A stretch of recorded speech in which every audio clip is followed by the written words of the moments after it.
로마서의 유대인들이 이렇게 보면은요, 화가 많이 나고 좀 실망이 했다라는 걸 보게 되어집니다. 어떻게 보면 하나님이 뭘 좀 잘못하신 거 아닐까 하는 생각이 들기도 합니다. 그래서 9장에서도 하나님 말씀이 폐하여졌습니까? 라고 질문을 던지던 이 볼멘 질문이 있었고, 로마서 11장 1절에서도 똑같지요. 하나님이 자기 백성을 버리셨느냐? 굉장히 볼매고 도전적인 질문을 던지고 있습니다. 바울은 결코 그럴 수 없느니라 라고 대답을 하지만 어떤 배경을 엿볼 수 있습니까? 이분들 안에, 유대인들 안에 굉장히 강력한 실망과 불만이 하나님을 향해 있구나 하는 것을 미루어 짐작할 수가 있겠죠. 그러면 뭔가 하나님이 잘못하신 건 아닐까? 사람이 섭섭하게 느꼈다면 하나님이 사람한테 뭔가 유대인들을 섭섭하게 만든 게 아닐까 하는 생각이 들기도 합니다. 자, 하지만 오늘 이 상황은 좀 어떠냐 그러면, 유대인들이 우리가 바라볼 때 하나님이 뭘 잘못하셔서 유대인들이 화가 난 게 아닐까라고 생각이 되지만, 사실은 하나님이 뭘 잘못해서 문제가 된 것이 아니라 하나님이 너무 잘하고 계시기 때문에 문제가 되고 있어요. 무슨 말입니까? 유대인들은 우리들만 구원받았다 하는 이 선민 의식을 가지고 있는데, 하나님이 너희들 말고 이방인들도 구원받았다라고 너무 잘하고 계시기 때문에 이분들이 화가 나는 겁니다. 하나님의 선택과 예정을 좁게만 오해하고, 그리고 우리만 구원받았다라고 생각하고 있었는데, 하나님은 처음부터 이방인들을 선택하고 구원하고 계셨었고 지금도 여전히 계속되고 있다 하는 걸 보고 나니까 이게 우리가 원하는 하나님, 우리만 구원받는 거 아닌가라는 이 생각에 갇혀있던 유대인들이 하나님을 향해서 화가 난 거죠. 다시 말씀드리면, 하나님이 잘 못해서 화가 난 게 아니라 하나님이 너무 잘하고 계셔서 화가 난 것입니다. 온 세상에 은혜가 넘치는데 내가 독점적으로 가질 수 없다면 부정적으로 바뀔 수 있는 게 사람이구나 하는 걸 발견하게 되어지죠. 소위 말하는 어릴 때부터 제일 먼저 배우는 거 뭡니까? 애들이 제일 먼저 배우는 거, 엄마 아빠 빼고 내 거야, 내 거야 하는 이거, 그것만큼, 심지어 남의 것도 내 거야 하는 이 우리 안에 있는 소유와 독점에 대한 욕망, 이것은 하나님이 모든 인류를 사랑하신다는 것도 섭섭하고 열받고 화나는 일이 된다는 것입니다. 참 논리적으로 생각해 봐도 어떻습니까? 누구든지 주의 이름을 부르는 자는 구원을 얻으리라 라고 했으면, 그럼 유대인들도 당연히 구원받는 거잖아요. 그런데 하나님이 우리를 버리셨습니까? 라는 이 말이 나오는 겁니다. 논리적으로 이건 연결이 안 되지 않습니까? 모든 인류를, 모든 종족을 하나님이 구원하신다라고 하면 유대인을 버린다는 게 이게 논리적으로 연결이 됩니까? 유대인은 모든 종족이 아닌가요? 그들은 다 똑같은 모든 종족인데 하나님은 우리만 버리셨다라고 말할 수 없어요. 이 말은 결국 뭘 말하는 겁니까? 하나님 왜 우리만 구원하지 않으셨습니까? 라는 겁니다. 우리만 구원하시지요 하는 그 욕심이 뭐로 이어집니까? 그게 안 되니까 왜 우리만 버리셨습니까? 라는 질문으로 이어진다는 겁니다. 사랑하는 성도 여러분, 혹시 오늘도 우리 안에 이런 마음이 틈타는 거 아닐지 우리가 한번 돌아보셨으면 좋겠습니다. 교회를 바라보고 또 하나님의 사람들을 바라보고 하나님을 바라보면서 어느 틈에 나도 모르게 쉽게 빠질 수 있는 이 유대인들의 누룩과 함정이 우리 안에, 우리의 마음의 원망이 되고 우리의 마음의 분노가 되어지지 않게 되시기를 바랍니다. 지금 하나님은 너만 가지고 있다고 생각하는 기득권과 소유를 내려놓으라고 하고 있는데, 이것을 우리는 나를 버린다라고 받아들였던 것이죠. 내 기득권을 내려놓아라, 내 방법대로 되어야 한다는 생각, 하나님은 내가 원하는 방식대로만 움직이셔야 한다는 생각, 하나님의 나라는 내가 바라는 방식으로만 움직여야 된다는 생각을 내려놓으라고 하게 되자 하나님은 나를 버리셨다라고 받아들이는 이 유대인들의 심정을 보게 되는 것입니다. 오늘 저와 여러분 안에 이 누룩과의 싸움이 있게 되시기를 주님의 이름으로 축복합니다. 자, 그러고 나면 우리 참 마음에 이렇게 쉽지 않을 때가 있죠. 그리고 또 살다 보면 또 어때요? 실제로 하나님 나를 좀 버리신 것 같다라고 느껴지는 이런 케이스가 아니라 그냥 나는 정말 유단히 외롭고 버림받은 것 같고 아무도 관심 써주지 않는, 정말 진짜 나는 그런 자리에 있는 것처럼 여겨질 때도 실제로 있죠. 우리의 마음과 삶 속에 어쩌면 유대인들도 그 두 가지 마음이 다 느꼈을런지 모릅니다. 자, 그렇다고 한다면 오늘 이런 어떤 마음의 이야기가 들어보면 이건 논리적인 이야기가 아니라 사실은 어떻습니까? 감정적 이야기라는 거죠. 왜 우리를 버리셨습니까? 이건 논리적 반응이 아니라 감정적 반응. 우리 안에도 이런 감정적 반응이 일어날 때가 있죠. 자, 이런 모습에 대해서 오늘 사도 바울은 어떻게 하고 있습니까? 참 이럴 것 같으면 좀 그런 생각 들지 않겠어요? 말해봐야 소용없겠다는 생각이 들지 않겠어요? 여러분, 사람이 논리적으로 반응하지 않고 감정적으로 반응하면 어떻게 되죠? 설명해봐야 아무 도움이 안 될 것 같아요. 그런데 성경 로마서를 보고 있으면 지금까지 계속 이런 유대인들을 향해 바울은 진정성을 안고 또 설명하고 또 설명하고 또 설명하고 있어요. 제가 성경을 읽다 보면 아유, 그만합시다. 그냥 이게 지가 정신 차릴 때까지가 안 돼요, 이거. 이런 생각이 들 것 같은데 바울은 계속 말씀을 가지고 설명을 합니다. 어쩌면 이게 하나님 마음인 거예요. 우리 안에 있는 상한 마음, 그것이 정당하든 논리적이든 논리적이지 않든 그 모든 것을 바울은 최선을 다합니다. 자, 그러면서 먼저 첫 번째 11장 1절에서 이렇게 말하지요. 그러므로 내가 말하노니 하나님이 자기 백성을 버리셨느냐? 그럴 수 없느니라. 나도 이스라엘인이요 아브라함의 씨에서 난 자요 벤야민 지파니라. 하나님이 만약 이스라엘을 버렸다면 소위 말하는 골수 이스라엘인 나를 사용하시겠느냐? 하나님이 정말 우리를 버리셨다면 이런 골수 이스라엘인 나를 이방인의 사도로 쓰시겠느냐? 나를 봐라, 하나님 우리를 버리신 게 아니다. 그리고 나서 그는 또 말합니다. 하나님은 여전히 나 혼자만 남은 것 같고 예수 믿는 사람은 극소수인 것 같고 나는 완전히 버림받은 것 같고 그렇게 느껴지는 자리가 있다 할지라도 하나님은 반드시 남은 자들을 함께하게 하신다 하는 약속을 보여주고 있어요. 그러면서 오늘 구약을 인용합니다. 나 홀로 이스라엘을 부르짖던 엘리야에게도 하나님은 7,000명의 남은 자가 있다는 것을 이야기했던 걸 말하고 있습니다. 자, 로마서 1장 3절에서 5절을 봅니다. 주여, 그들이 주의 선지자들을 죽였으며 주의 제단들을 헐어버렸고 나만 남았는데 내 목숨도 찾나이다 하니 그에게 하신 대답이 무엇이냐? 같이 읽어볼까요? 내가 나를 위하여 바알에게 무릎을 꿇지 아니한 사람 7,000명을 남겨두었다 하셨으니 그런즉 이와 같이 지금도 은혜로 택하심을 따라 남은 자가 있느니라. 구약시대 때 엘리야도 세상에 다 죽고 제단도 무너지고 모든 것이 끝난 것처럼 여겨지고 있을 때 나 혼자만 남았는 줄 알고 이 세상에 우리는 다 버림받았구나라는 생각이 드는 자리에서도 하나님은 뭘 약속하셨습니까? 아니다, 바알에게 무릎 꿇지 않는 자 7,000명을 남겨두었다라고 말씀하셨다는 거죠. 우리는 오늘 여기에서 어떤 모습을 발견하게 됩니까? 먼저 첫 번째는 이스라엘 사람들이 예수님을 십자가에 못 박아 죽이고 그들이 하나님을 부정하고 있는 이런 상태가 최근에 와서 갑자기 생긴 일이 아니라 너희들은 옛날 조상 때부터 그랬다라는 걸 보고 있는 거예요.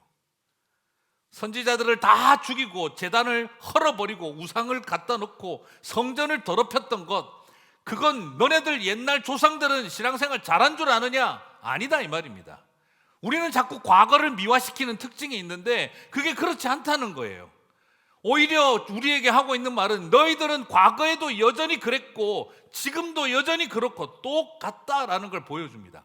그리고 그때에도 남은 자 7,000명이 무릎 꿇지 않는 자가 있었던 것처럼 지금도 여전히 그렇다 하는 것을 우리들에게 보여주고 있다는 것입니다.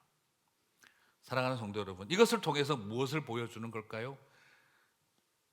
세상은 언제나, 아니 하나님의 사람들도 언제나 신실하지 않았지만 하나님은 항상 신실하셨다라는 것입니다. 저는 이 말씀을 보면서 그런 생각이 들어요. 하나님, 오늘날 한국 교회를 어떻게 합니까? 오늘날 우리 시대 이민교회가 희망입니까? 교회가 어쩌다가 이 모양이 됐습니까? 그때 제 마음에 하나님 주신 마음은 어쩌다가 이 모양이 된 게 아니라 늘 그 모양이었다. 뭐 옛날엔 괜찮았는 줄 아냐? 늘 그 모양이었다. 왜 지금 눈앞에 보이는 현실을 보고 모든 걸 판단하냐? 나만 남았다. 교만한 생각하지 마라. 옛날부터 우리는 늘 주님을 거역하고 패역했다. 그래도 나는 너희들을 향한 신실함을 포기하지 않았던 것처럼 여전히 바알에게 무릎 꿇지 않는 7천 명은 지금도 있다라는 것이었어요. 하나님 제 마음에 주셨던 가장 큰 도전은 왜 보이지 않는 현실을 바라보고 바알의 힘을 바라보고 그리고 안타깝게 타협하고 무너지고 부패한 교회만 쳐다보고 있느냐, 선지자들을 죽이는 사람들만 쳐다보고 있느냐, 무릎 꿇지 않는 7천 명을 내가 남겨두었는데 하는 그 마음이었던 거죠. 그러므로 버림받았다라고 소리치지 말고 절망 나만 남았다라고 절망하지 말고 하나님은 여전히 신실하시고 우리 안에 언약의 백성들을 7천 명을 붙들고 계신다는 그것을 바라보고 소망을 가지라는 것이었어요. 사랑하는 성도 여러분, 오늘 이 말씀을 바라보시면서 우리 안에 그 은혜가 있게 되시기를 바랍니다. 가끔 하나님은 좀 충격적이세요. 어쩌다가 우리가 이러니까 늘 그랬다. 뭘 어쩌다가는 이렇게 이야기하실 때 좀 충격이었죠. 그리고 하나님은 지금도 보이는 눈앞에 보이는 무너진 제단이 아니라 보이지 않는 자리에 무릎 꿇지 않는 사람들을 보라는 것입니다. 여기에서 이제 우리의 남은 자의 두 번째 개념이 나오는 거예요. 우리 지난번에 제가 메시지 할 때 남은 자의 개념 말씀드렸죠, 그죠? 남은 자는 뽑힌 자가 아니라 세상으로부터 안 뽑힌 사람, 못 뽑힌 사람들, 세상으로부터 무시당한 루저들 같은 사람들이었다라는 거죠. 그런데 하나님은 그 남은 자들을, 남겨진 자들을 어떻게 여기셨다고요? 남겨둔 자들처럼 여기셨다라는 것이죠. 오늘 그 개념에서 이 남은 자의 개념은 이제 두 번째 개념이 남겨둔 자의 개념.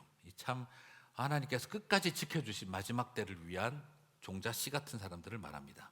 자, 무슨 말입니까? 오늘 여기에 쓰여진 남겨진, 남은이라는 이 표현은 헬라어에서 어떤 뜻으로 쓰이는 거냐 그러면 지난번에 남겨졌다는 말은 잉여물이라는 거죠, 그죠?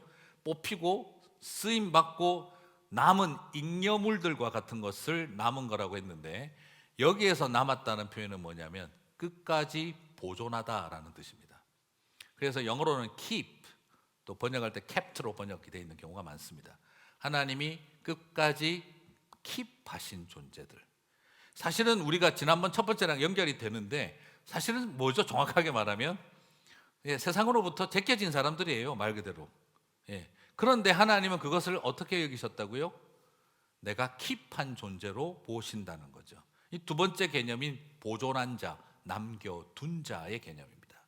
이해하시기 쉽게 생각을 한다면 이런 것입니다. 농사의 개념에서 본다면 흉년으로 인해서 굶어 죽는 상황이 온다 하더라도 내년의 봄을 위해서 끝까지 포기하지 않고 붙든 종자씨 같은 것을 여기에 쓸 때 남겨둔, 킵했던 것을 말합니다. 그래서 로마서 11장 2절은 선언한 것입니다. 하나님이 자기 백성을 버리지 아니하셨나니. 여러분 이것을 믿으시기를 주님의 이름으로 축복합니다. 사실 어떻습니까? 우리 살다 보면은 그런 생각 드실 때 많잖아요. 하나님 나를 버리셨나 보다. 나만 남았다. 참 그런 어떤 외로움과 서러움과 실망과 분노가 우리의 마음에 확 들어올 때가 있습니다. 유대인들처럼 감정적인 반응이 나오기도 하고 또 실제로 너무너무 힘들어서 그런 마음이 들 때도 있어요. 그래서 눈에 힘든 현실만 보이고 병든 육신만 보이고 그리고 무너진 재단만 보이면 그냥 아무 소망이 없다, 우린 버림받았다 하는 절망이 밀려오는데 주님은 우리들에게 말씀하고 계신 것입니다. 결코 내가 너희를 버리지 않았고 그리고 무릎 꿇지 않는 7천 명을 함께 두었으니 외로워하지 말라 하는 것입니다. 사랑하는 성도 여러분, 그래서 하나님은 당신의 백성을 버리시지 않았다는 거예요. 오늘 그것을 붙드는 저와 여러분이 되시기를 바랍니다. 오늘 이것에 대해서 우리가 하나님을 좀 제대로 알았으면 좋겠어요. 살다 보면 솔직히 어때요? 하나님 막 좀 그냥 막 나한테 그냥 왜 나만 치시지 하는 생각이 들고, 나만 안 좋은 일 생기지 하는 것 같은 생각이 들잖아요. 그죠? 참 쉽지 않습니다. 자, 그래서 이게 오늘 그것에 대해서 주님은 어떤 분으로 묘사하느냐. 또 실제로는요, 참 신기한 건 여기 지금 로마서 이 맥락을 보시면 알지만, 또 엘리야는 그런 심정인데 이스라엘 사람들은 보면 또 어때요? 하나님이 버리신 겁니까? 우리를 버린 겁니까? 우리가 하나님을 버린 상황입니까? 사실 그 당시 엘리야 시대를 보면 사실 하나님이 우리를 버렸다고 해야 될런지 우리가 하나님을 버린 것인지, 솔직히 하나님이 아니라 우리가 하나님을 버린 시대예요. 제발 좀 우리 인생에 개입하지 마세요. 하나님 제발 우리 가정에 좀 개입하지 마세요. 하나님 제발 내 인생의 선택에 좀 개입하지 마세요. 내가 선택한 거 도와만 주시고 제발 내 인생에 개입하지 마세요. 어느 틈에 우리는 그렇게 하나님을 밀어내거든요. 그게 구약의 역사 아닙니까? 근데 우리는 그러고 나면은 하나님이 그래 네 원하는 대로 해줄게 하고 나면 어떻게 되죠? 왜 버리십니까? 또 이렇게 나오는 게 우리의 모습이에요. 그런데 이런 상황일 때도 하나님은 어떤 분이시냐? 로마서 10장 21절을 봅니다. 같이 읽겠습니다. 이스라엘에 대하여 이르되 순종하지 아니하고 거슬러 말하는 백성에게 내가 종일 내 손을 벌렸노라 하였느니라. 사실 어떻다는 겁니까? 하나님이 버리신 게 아니라 패역하고 거스르는 사람들은 하나님이 아니라 우리였다는 거예요. 그런데 마음대로 살면서도 잘 안 되면 다 하나님 책임이라고 돌리는 우리의 모습인데, 그런데 하나님은 어떤 분이시라는 겁니까? 종일 동안, all day, 하나님은 온 종일 동안 두 손을 벌리고 저와 여러분을 향하고 있다는 겁니다. 무슨 말입니까? 이것을 보고 있으면 어떤 생각이 떠오르십니까? 탕자의 비유에서 나오는 아버지의 모습이 떠오릅니다. 자기 백성에게 종일 손을 들고 계십니다. 안아주고 입맞추려고 환영하겠다고 약속하면서 집으로 데리고 가겠다고 우리를 향해 두 팔을 벌리고 서 있는 아버지의 모습이라는 거죠. 여러분, 탕자가 돌아올 때 아버지는 누구보다도 먼저 탕자를 알아보았습니다. 심지어 탕자가 아버지를 알아보는 것보다 먼저 아버지가 탕자를 알아봅니다. 그리고 이런저런 말 없이 그냥 달려가서 아버지 용서해 주세요라는 말을 하기도 전에 목을 끌어놔버리고 입을 맞추어 버렸습니다. 왜요? 마을 사람들이 알아보고 아버지를 버리고 떠난 자식은 돌로 쳐서 죽여야 한다, 돌 들고 뛰어올까봐 그들보다도 더 빨리 뛰어가서 누구보다 먼저 알아보고 목을 끌어안고 입을 맞추는 모양이었습니다. 무슨 말입니까? 정말 그들이 돌을 들어 올리는 속도보다 목을 끌어안는 팔이 더 빨랐고, 그들이 돌을 던지는 속도보다, 휘두르는 팔보다 그의 목을 끌어안는 팔이 훨씬 더 빨랐습니다. 세상은 돌을 던질 준비를 하고 있었지만 아버지는 입술을 맞출 준비를 하고 계셨던 것이죠. 이처럼 하나님은 종일 손을 벌리고 계시고, 우리가 아무리 하나님을 떠나고 패역한다 하더라도 손을 벌리고 계시는 분이라고 바울은 말하고 있습니다. 어찌 그런데 하나님이 우리를 버렸다라고 말할 수 있느냐? 우리가 하나님을 버렸을 때에도 하나님은 우리를 향해 종일 손을 벌리고 계셨다라는 겁니다. 사랑하는 성도 여러분, 살다 보면 분노하고 서럽고 나만 남은 것 같고 버림받은 것처럼 여겨질 때가 있습니다. 그러나 종일 손을 벌리고 계시는 그분을 보게 되시기를 바랍니다. 사실 자녀들 키우면서 여러분 참 많은 생각이 드시죠. 저도 애들 키워보면서 그런 생각 참 많이 했어요. 9번 참고 한 번 화를 내면 저는 애들이 저에게 고마워할 줄 알았어요. 우리 아빠는 9번이나 참아주고 한 번 화낸다, 참 인내심 많은 아빠야. 저는 그렇게 생각해 줄 줄 알았거든요. 근데 한 번 화내니까 봐 결국 화내잖아. 그리고 결론은 뭐냐? 이게 본래 모습이야. 지난번 9번은 다 위선이야, 위선. 예. 아니 나는 9번 참아줬으면 인내해주는 아빠, 그리고 한 번 화내는 아빠가 되는 줄 알았는데 한 번 화내고 나니까 9번 위선 떨었던 게 되더라고요. 그래서 그 다음부터는 결심하게 되고 하고 싶더라고요. 이왕 욕 먹을 거 10번 다 화내자, 이런 생각이 들더라고요. 근데 이런 생각을 하고 난 다음에 가만히 저 자신을 보니까 하나님 앞에서 어쩌면 이게 내 모습 아닐까.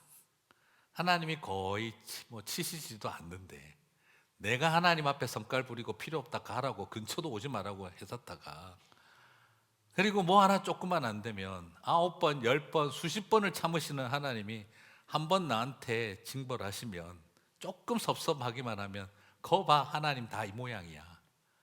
지난 세월 그렇게 신실했던 하나님은 다 잊어버리고 하나 마음에 안 들면 하나님이 나를 치신다, 하나님이 나를 버리신다, 내만 남았다는 그 원망이 내 안에 일어나는 건 아닐까 하는 생각이 들더라고요. 드디어 본색을 드러내셨다. 어쩌면 이게 내 마음 아닐까 생각이 들더라고요. 구약시대 때 제사를 지낼 때 모든 장기를 꺼내서 다 태웁니다. 저는 그것을 보면서 어쩌면 하나님이 우리를 향해 당신의 아들 십자가를 보내주셔서 우리를 위해 죽으신 것은 내 이것들을 그냥 확 잡아버릴 건데 하는 그것보다 내가 하나님이 당신의 모든 것을 내려놓기까지 우리를 사랑하지 않았던 것을 후회하고 싶지 않으셔서 십자가에서 저와 여러분을 향해 후회 없는 사랑과 희생을, 후회조차 남지 않을 사랑과 희생을 하셨구나 하는 생각을 하게 되어지더라고요. 사랑하는 성도 여러분, 버르장머리와 소위 말해서 싸가지 다 잡아먹은 자식들과 같은 우리들을 향해 예수님은 간, 쓸개, 콩팥, 심장까지 다 불살라 주셨구나, 후회 없는 사랑을 해주셨구나 하는 생각을 하게 됩니다. 그런데 우리를 어찌 버리셨다라고 말할 수 있겠습니까? 솔직히 얼마나 벌 주고 싶으셨을까요? 얼마나 숨통을 팍 틀어 막아서라도 정신 차리게 하고 싶으셨을까요? 그런데 우리를 혼내고 싶으셨을 텐데 오히려 채찍 맞으셨고, 우리 숨통을 확 조르고 싶으셨을 텐데 당신의 숨을 멈추도록 하셨던 것입니다. 한 조각 심장 우리를 향해 불살라 주셨고, 그리고 그것을 통해 우리를 버리지 아니하셨고 끝까지 사랑하셨음을, 후회 없는 사랑을 하셨음을 증거하셨다고 믿습니다. 사랑하는 성도 여러분, 이런 사랑 받았으니 그렇게 사랑함이 마땅하다 싶습니다. 말씀을 마무리합니다. 이상열 님이 쓰신 사람과 사람 사이에 있는 것이라는 그 수필 중에서 이런 말이 있더라고요. 엄마는 당신 생명의 조각을 한 조각씩 떼어 자식을 키운다고 합니다. 우리들 몸속에는 금빛 찬란한 엄마가 들어있어 하늘을 보고 별을 보고 다른 이들을 사랑할 수 있습니다. 오늘 당장 아무 말 하지 말고 그냥 가만히 엄마를 두 손과 마음을 안아보세요 라는 수필을 제가 본 적이 있습니다. 그런 생각이 들더라고요. 그렇죠. 우리는 엄마의 뱃속에서 엄마의 피와 살과 모든 에너지를 가지고 우리는 몸을 지어서 여기에 나왔습니다. 어쩌면 우리는 엄마 안에 있었고, 그리고 내 모든 몸은 엄마로부터 나온 것이라고 말할 수 있겠지요. 그래서 우리를 사랑한 것처럼 우리도 사랑하고, 그렇게 우리를 바라보면서 별을 보고 하늘을 바라보았던 것처럼 우리도 그렇게 사랑하고 살아보자 했던 한 수필가의 글이었습니다. 저는 이것을 보면서 여러 생각을 해봅니다. 참 신기하죠. 생명이 태어난다는 건 다르게 생각하면 뭘까요? 애 하나 태어나는 게 아니라 엄마 안에서 엄마의 조각을 갖고 나오는 것과 같은 거죠. 사람만이 생명을 조각내어 기증을 할 수 있습니다. 장기 기증을 하는 세상이 되어지고 나서 저는 그런 생각했어요. 와, 현대의학이 발달하니 참 대단하구나. 네, 여러분, 현대의학이 발달했기에 장기 기증이 되는 걸까요? 아닙니다. 우리 안에 하나님 허락하신 생명의 가치를 알기 때문에 생명 조각으로 태어난 내가 생명 조각 나누는 일이 할 수 있다라고 생각하는 것이죠. 현대의학이 발달해서만 가능하다고 생각하지는 않습니다. 자기 안에 있는 장기를 기증한 사람들의 글을 읽어보니 참 마음이 짠했습니다. 수술하는 것이 무섭지만 아버지가 곁에 없다는 것이 더 무서웠습니다. 어린 딸이 장기 기증을 하며 써뒀던 글이었고, 하루를 살아도 건강하게 피곤하지 않게 사는 모습을 보고 싶어서요, 아들에게 준 아버지의 글이기도 했습니다. 그리고 똑같이 엄마의 생명을 나누어 태어났는데 건강하지 못한 동생을 보면서 미안한 마음이 들어 내가 더 가진 것 같은 것을 나누어 주고 싶었습니다. 동생을 위해서 나누어 준 누나의 글이기도 했습니다. 사람만이 생명을 조각내어 나눌 수 있다. 저는 참 그게 여러 생각을 하게 되어졌습니다. 우리는 그런 형태의 생명 조각을 나누며 살아가는 일도 할 수 있는 존재들이지만 우리에게는 영혼의 조각을 나누며 살아가는 삶도 필요하다고 생각합니다. 많은 사람들이 힘들고 어렵고 교회에도 실망하고 지치고 하나님에게 버림받은 것 같고 나만 남은 것 같은 자리, 그것이 때로는 나의 잘못 때문에도 시작되고 실제로 외롭고 힘들어서도 일어나는 자리에 있을 때 우리가 그 옆에서 종일토록 손을 벌리고 계시는 주님의 사랑을 전했으면 좋겠습니다. 결코 너는 버림받지 않았다. 너는 결코 혼자 남지 않았다. 그 말을 해주면서 함께 소망을 가지고 생명 조각 나누고 희망 조각 나누고 영혼의 한 조각을 나누면서 우리가 함께 설 수 있었으면 좋겠습니다. 성탄의 계절이 다가옵니다. 모두가 절망하고 원망하고 분노하는 세대 속에서 변하지 않는 사랑을 믿음으로 선언했으면 좋겠습니다. 우리들 몸속에 변함없이 한결같이 사랑하신 금빛 찬란한 예수님이 있습니다. 예수님을 통해 하늘의 별을 보고 예수님을 통해 하늘을 바라보고 예수님을 통해 주변의 사람들을 사랑하며 생명 조각 나누며 살아가는 저와 여러분 되시기를 바랍니다. 이 성탄의 계절에 그렇게 생명 조각 받은 사람들로서 생명 조각 나누는 삶 살아가시고 이 세상 절망한 사람들 사이에 결코 혼자가 아니다, 버림받지 않았다, 주님이 무릎 꿇지 않는 사람들을 함께 하신다, 그 소망을 심고 나누며 선언하시는 저와 여러분 되시기를 주님의 이름으로 축복합니다.